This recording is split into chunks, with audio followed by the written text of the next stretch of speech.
Corecom Veneto è il Comitato regionale per le comunicazioni e all'interno dei confini regionali si occupa di vigilanza e controllo in tema appunto di comunicazione. Una delle caratteristiche e delle funzioni principali del Corecom è relativo alla Media Education. All'interno della Media Education, che quindi significa alfabetizzazione digitale e mediatica, uno degli obiettivi che ci poniamo è quello appunto di combattere le fake news e la disinformazione, che oggi, ahimè, interessano gran parte della popolazione.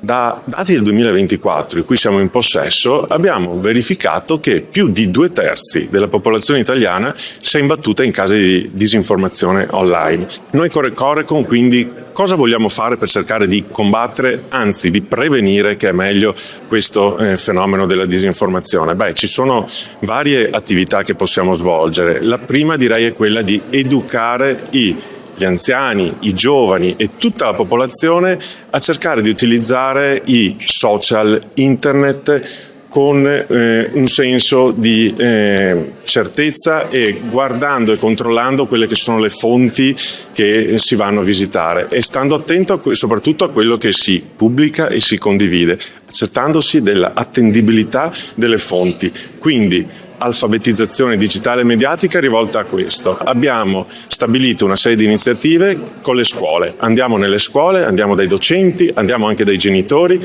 e dagli studenti a fare appunto un'attività di prevenzione volta appunto a far sì che i cittadini siano ben informati e sappiano utilizzare nel migliore dei modi gli strumenti che oggi sono all'ordine del giorno, quali i social e la rete.